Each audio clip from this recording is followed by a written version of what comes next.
Beneath the streets you walk every day, under the coffee shops, the parking garages, the elementary schools, lies a hidden America.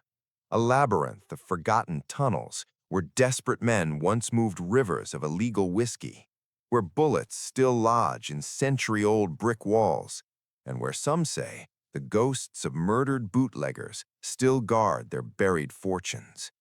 In 2019, a construction crew in Chicago broke through a basement wall and discovered a tunnel that shouldn't exist. Inside, they found a skeleton sitting in a chair, a Thompson submachine gun across its lap, and $2.3 million in rotted currency scattered at its feet. The tunnel had been sealed for 89 years. No one knows who he was. No one knows who killed him. And this is just one of thousands of secrets still hiding beneath American cities. Tonight, we descend into the darkness of Prohibition's forgotten underground. They erased it from the history books. They burned the documents. They silenced the witnesses. But here's what they couldn't destroy: the truth carved into the land itself, preserved in oral traditions, and hidden in the archives they forgot to check. Welcome to Whispers of American History, where we don't just retell the past, we expose what's been deliberately buried. These aren't legends. These are documented events with evidence that will make you question everything you were taught. Before we uncover today's story, if you're not already subscribed, hit that button right now. These hidden histories need to reach as many people as possible. And do me a favor, comment below and let me know where you're watching from and what time it is there. I'm genuinely curious. Are you discovering this truth over breakfast, during your commute, or late at night when you can't sleep? Our community spans the entire globe, and that's something powerful. If you're ready to see American history without the cover-up, you're in the right place. Let's begin. At 12:01 a.m. on January 17, 1920, the United States of America underwent one of the most dramatic social experiments in human history. The 18th Amendment to the Constitution took effect, and suddenly, the manufacture, sale, and transportation of alcoholic beverages became illegal across the entire nation. In saloons from New York to San Francisco, men raised their final legal glasses in somber toasts. In Detroit, church bells rang in celebration, while breweries began draining thousands of gallons of beer into sewers. In New Orleans, jazz bands played funeral dirges as bartenders symbolically draped their bars in black cloth. America, a nation built partly on the profits of rum, whiskey, and beer, had declared war on itself. But here's what the temperance advocates, the Women's Christian Temperance Union, and the Anti-Saloon League hadn't anticipated.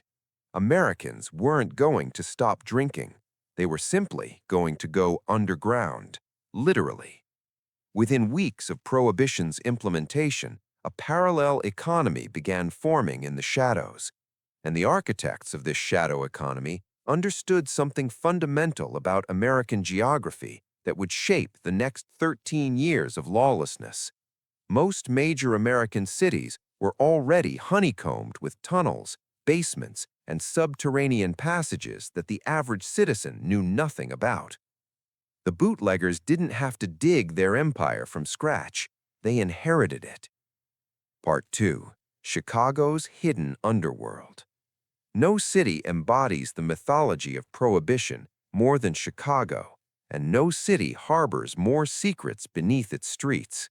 What most people don't realize is that Chicago's tunnel system wasn't built by bootleggers. It was built by legitimate businesses decades before Prohibition began, and the criminal underworld simply adapted it for their purposes. The Chicago Tunnel Company had constructed over 60 miles of narrow-gauge freight tunnels beneath the loop between 1909 and 1906.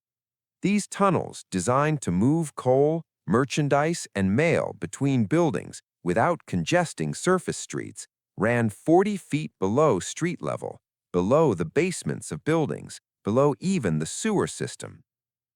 When Prohibition arrived, these tunnels became the arteries of an illegal empire. Johnny Torrio, the cerebral crime boss who would later mentor Al Capone, was among the first to recognize the tunnel's potential.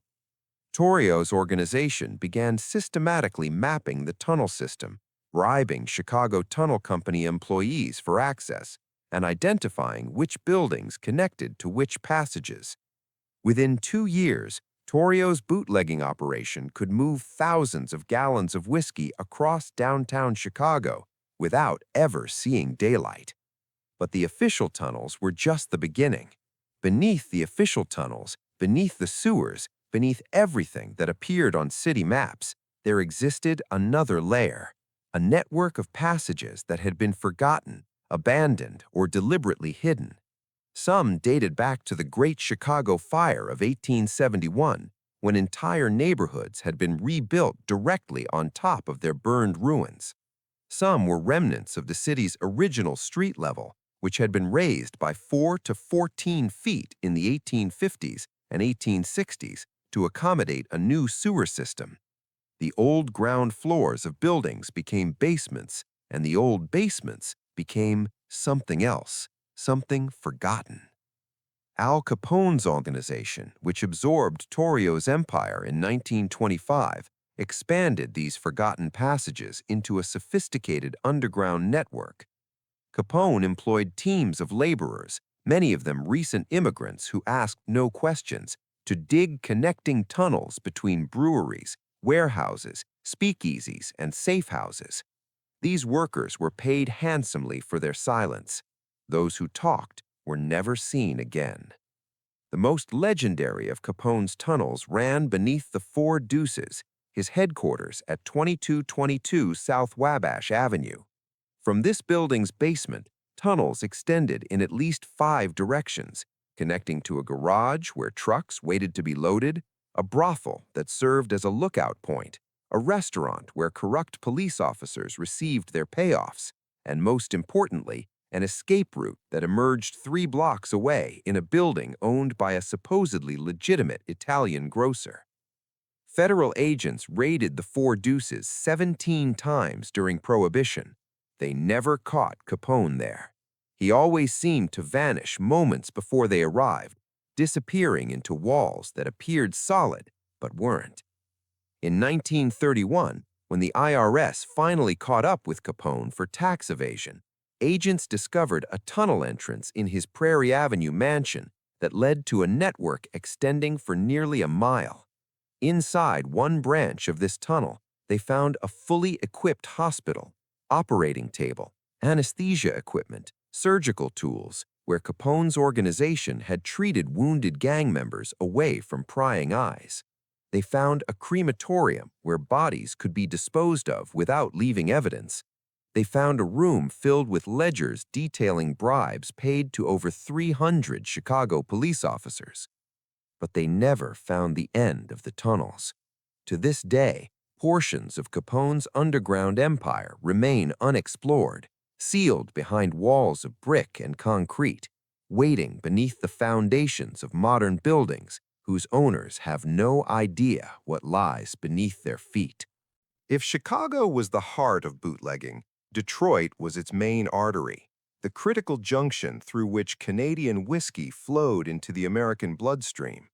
And the Detroit River, that narrow strait of water separating the United States from Canada, became the most heavily trafficked illegal border crossing in world history. The geography was perfect for smuggling. The river was only about half a mile wide at its narrowest point. On the American side lay Detroit, a city of over 1 million people desperate for drink. On the Canadian side lay Windsor, Ontario, where alcohol remained perfectly legal and distilleries operated openly. Between them flowed what bootleggers called the shortest border in the world. In summer, boats crossed constantly, speedboats that could outrun Coast Guard cutters, barges disguised as fishing vessels, even swimmers who towed waterproof packages of whiskey bottles. But winter offered something even better. When the Detroit River froze, which it did reliably every year, a phenomenon occurred that bootleggers had been quick to exploit. They drove cars across the ice, thousands of them, laden with Canadian whiskey.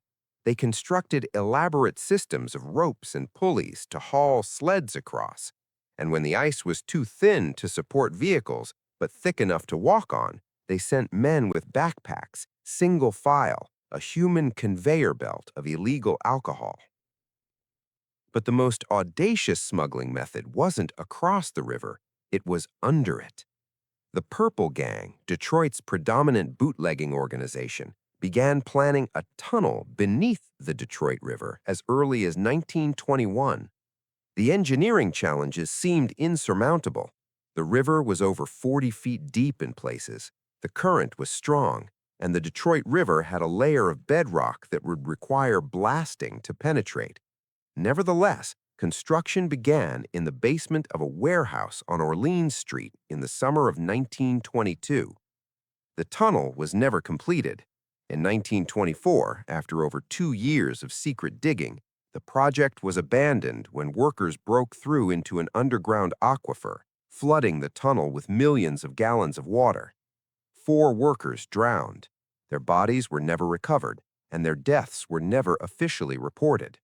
According to federal documents discovered decades later, the unfinished tunnel extended approximately 1,100 feet from the American shore, not even halfway across the river. But the Purple Gang didn't rely solely on this one ambitious project. They had dozens of smaller tunnels throughout Detroit, many of which connected to the city's massive underground infrastructure. Detroit in the 1920s was undergoing explosive growth, and its infrastructure was struggling to keep pace. The city was constructing new sewer lines, water mains, and electrical conduits at a frantic pace. The Purple Gang bribed city engineers to provide advance notice of construction projects and to include access passages in the designs, passages that appeared on no official maps, but that connected to basements of gang-controlled buildings.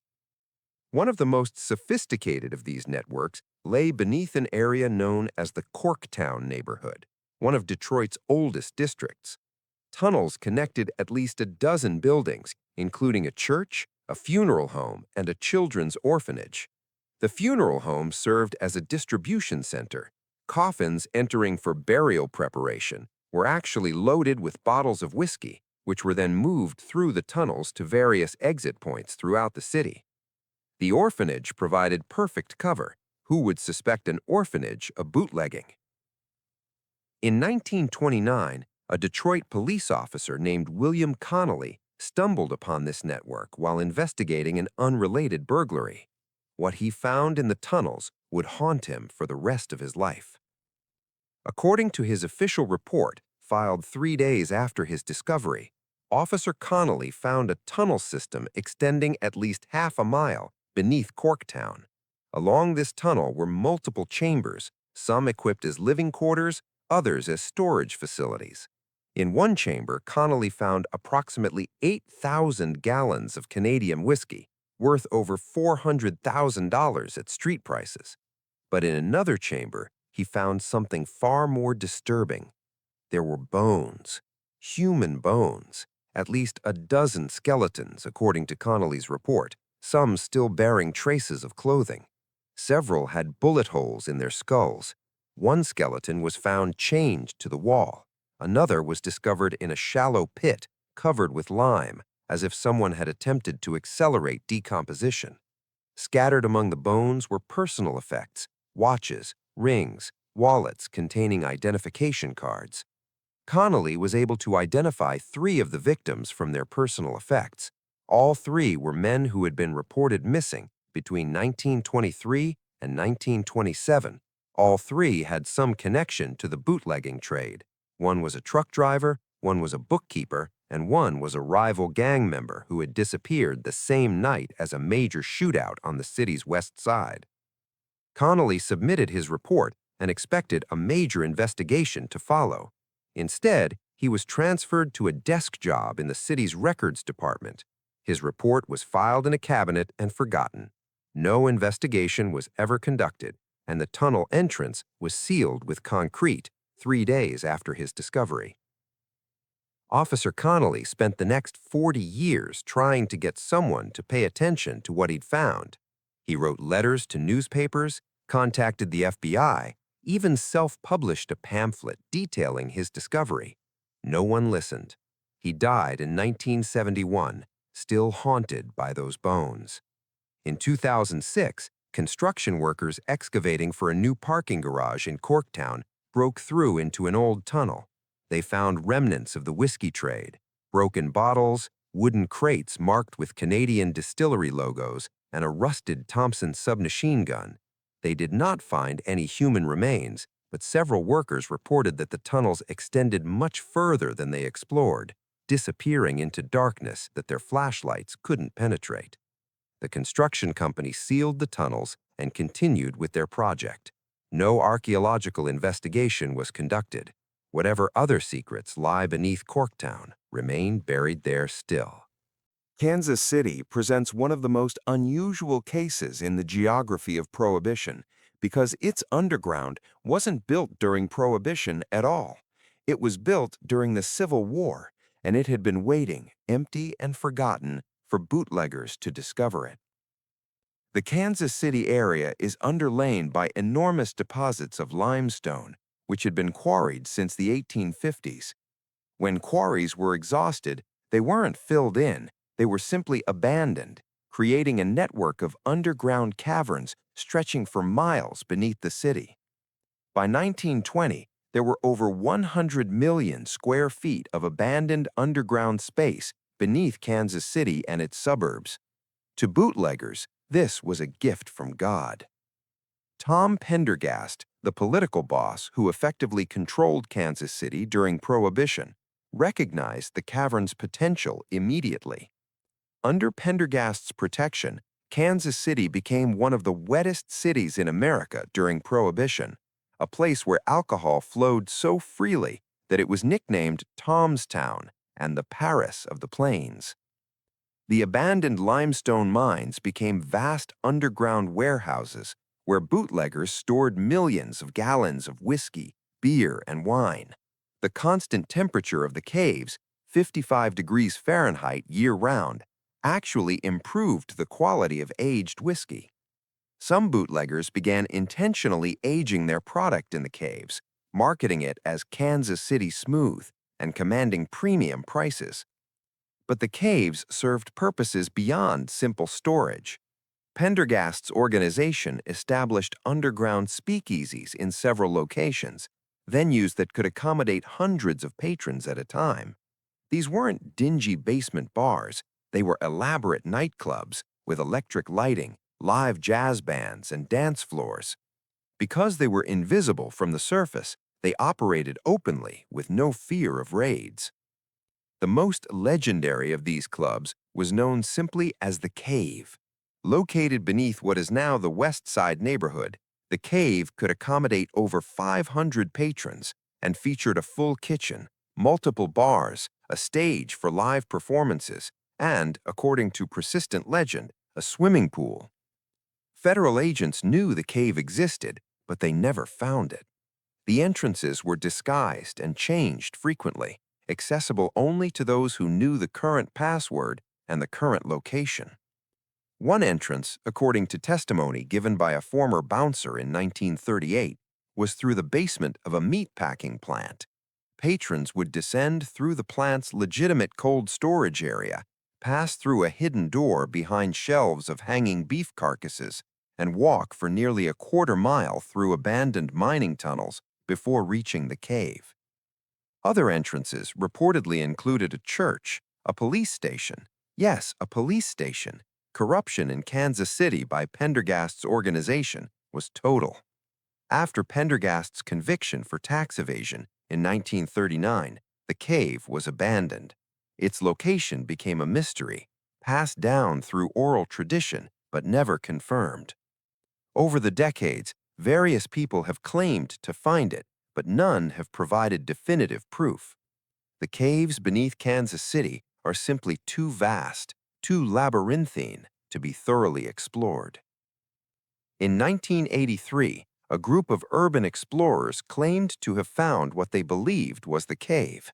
They described a large chamber containing a deteriorated wooden bar, rusted light fixtures, and hundreds of broken bottles.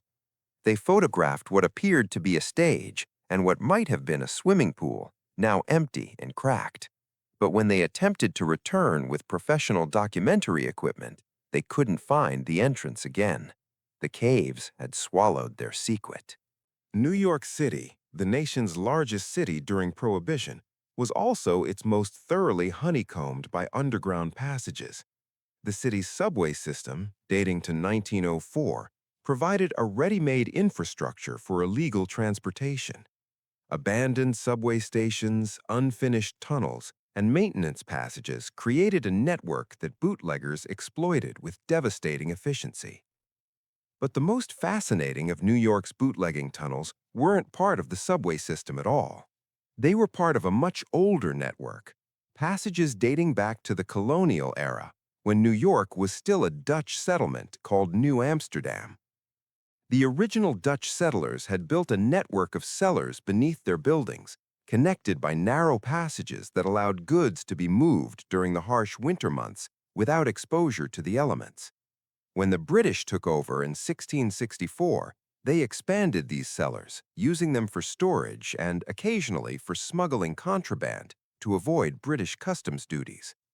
When the United States won independence in 1783, the tunnels were largely forgotten, built over by successive waves of development.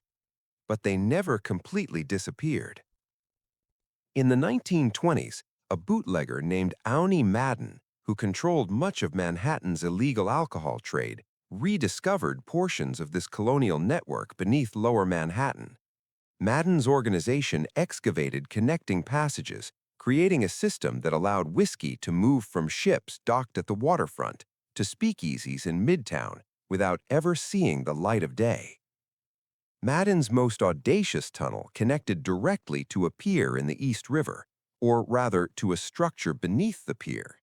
Ships carrying illegal cargo from Canada, the Caribbean, and Europe would pull into the pier ostensibly to unload legitimate goods, while below the waterline, a separate operation was underway.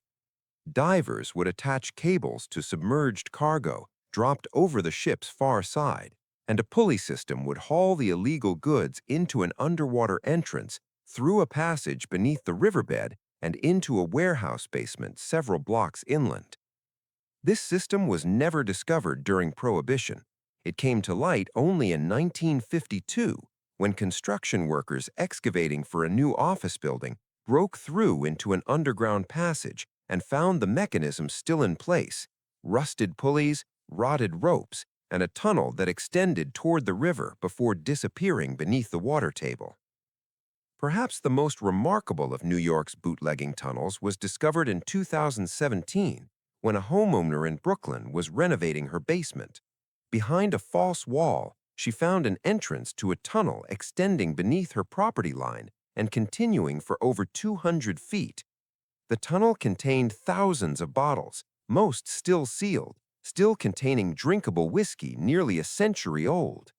The homeowner, whose name has been kept confidential for security reasons, consulted with historians from Columbia University, who estimated that the whiskey was worth between $5 and $10 million to collectors.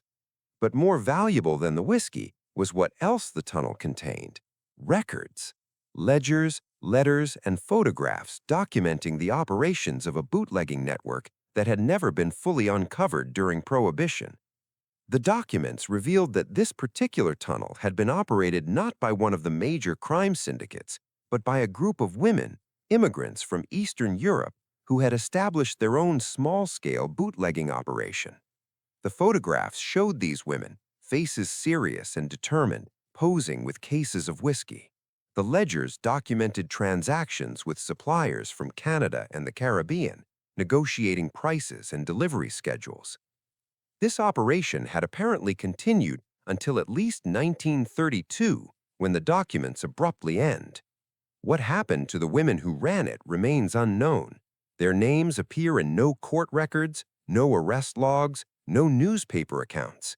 They seem to have simply vanished, taking their secrets with them until a random basement renovation brought them back to light. San Francisco's underground history is perhaps the most complex of any American city, shaped by the city's unique geography, its turbulent history of earthquakes and fires, and its role as the gateway to the Pacific. The city is built on a series of steep hills, which means that buildings on different streets may have their foundations at dramatically different elevations. This created natural opportunities for underground passages, where a basement on one street might connect directly to a ground floor on another, further downhill. Additionally, San Francisco experienced several catastrophic fires in the 19th century, culminating in the devastating earthquake and fire of 1906. After each fire, the city was rebuilt quickly, often directly on top of the ruins. This created a layered underground, where structures from different eras sit atop one another like archaeological strata. Bootleggers in San Francisco exploited both of these features to create a network that federal agents found virtually impossible to infiltrate. The primary route for illegal alcohol into San Francisco was by sea, arriving on ships from Canada, Mexico, and even as far as Scotland. The ships would anchor outside the 3-mile limit that defined American territorial waters, and smaller boats would ferry the cargo to shore under cover of darkness. But where exactly did they land? Federal agents spent enormous resources trying to answer this question. They patrolled the coastline, watched the piers, and monitored known associates of bootlegging organizations. Yet the whiskey kept flowing, seemingly appearing out of nowhere in the city's speakeasies. The answer, it turned out, lay beneath the Barbary Coast, San Francisco's notorious red light district. During the late 18th century, the Barbary Coast had been the site of shanghaiing, the practice of kidnapping men and forcing them into service on ships. This was accomplished through a system of trapdoors, passages, and underground holding cells that allowed crimps, or the kidnappers, to move their victims from bars to waterfront without being seen. When shanghaiing ended, these passages remained, and when Prohibition began, bootleggers put them to new use. The system worked in reverse. Instead of moving men from the bars to the ships, bootleggers moved whiskey from the ships to the bars. Small boats would land at hidden coves along the waterfront, unload their cargo into tunnel entrances disguised as storm drains or sewer outlets, and workers would carry the whiskey through the old shanghaiing passages to basements throughout the neighborhood.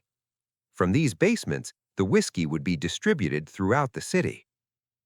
The key to the system's success was a man named Shanghai Kelly, a former crimp who had operated one of the most notorious shanghaiing operations in San Francisco history. Kelly, who was in his 70s when Prohibition began, provided bootleggers with detailed knowledge of the tunnel system he had used for decades. In exchange, he received a percentage of their profits, finally becoming wealthy through the same passages where he had once built his career on human trafficking. Kelly died in 1926, and the location of many of his passages died with him. But portions of the network continued to be used throughout Prohibition and remarkably beyond.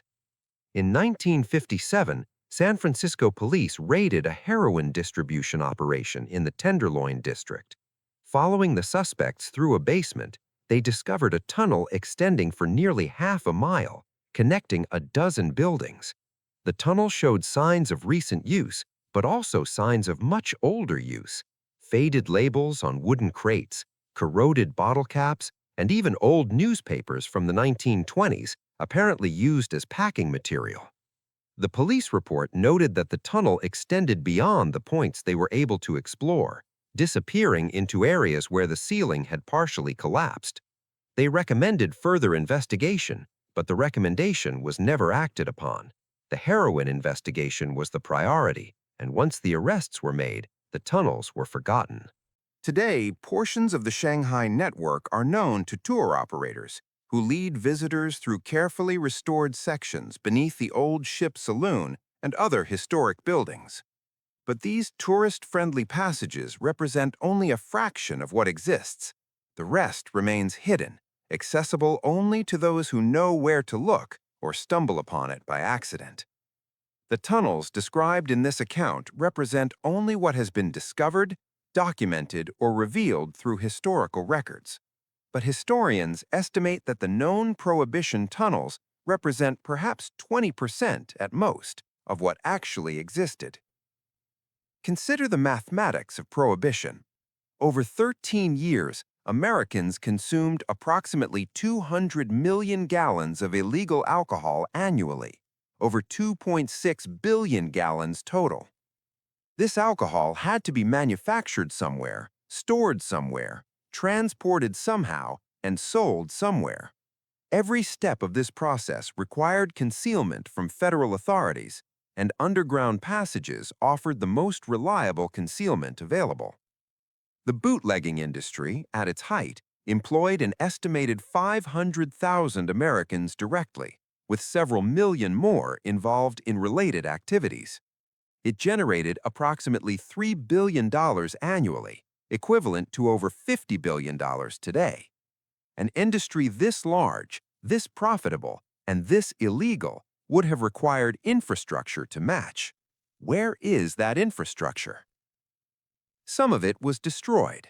When Prohibition ended in December 1933, bootleggers had reason to seal their tunnels, destroy their records, and eliminate evidence of their activities. Many had other legitimate businesses, and they wanted no connection to their illegal past. Others had committed crimes beyond simple bootlegging, murder, bribery, assault, and wanted no evidence emerging that might lead to prosecution. Some of it was forgotten. The men who built these tunnels died, taking their knowledge with them. Their children and grandchildren, who might have preserved this knowledge as family history, often deliberately forgot, ashamed of their ancestors' criminal activities. Businesses changed hands, buildings were demolished and rebuilt, and the underground passages were simply lost.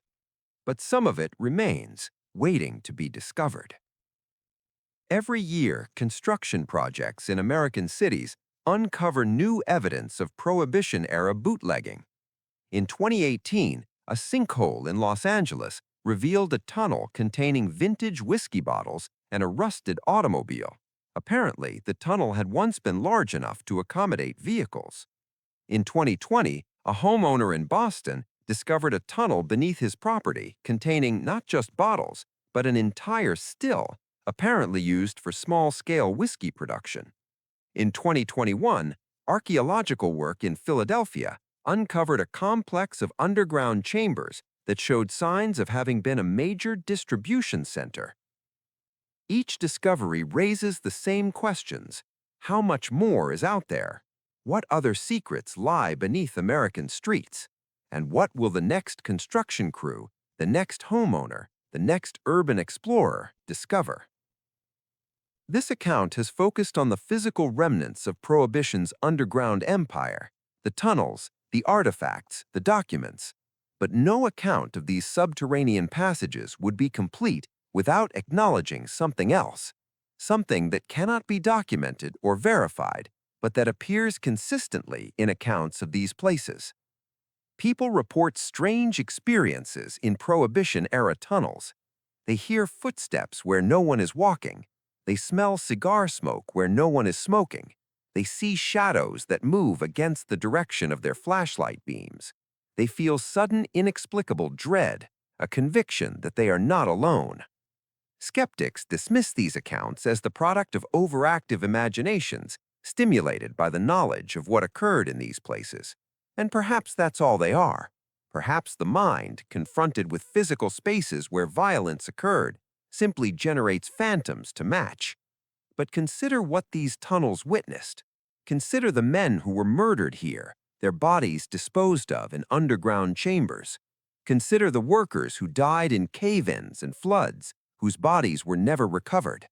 Consider the desperation, the greed, the violence that saturated these passages during Prohibition's 13 dark years. If any places in America should be haunted, it would be these. In 2015, A paranormal investigation team spent a night in a confirmed Prohibition tunnel beneath St. Louis. Their equipment recorded anomalies they couldn't explain, electromagnetic spikes in areas with no electrical wiring, temperature drops of up to 20 degrees in enclosed spaces, and audio recordings containing what appeared to be voices speaking in 1920s slang. Was it genuine paranormal activity? Was it equipment malfunction? Was it hoax? The team members themselves couldn't say, but they reported one thing unanimously: they would never go back. The tunnels are still there, beneath your feet, beneath your streets, beneath your cities. They remember what happened, and perhaps, just perhaps, they're not entirely empty. Some secrets want to stay buried, but secrets, like whiskey, have a way of rising to the surface. The next time you walk down a city street, listen carefully. That rumble beneath your feet, is it a subway train? Or is it something older, something forgotten, something that never quite went away? Prohibition ended 90 years ago, but its echoes still whisper in the darkness below.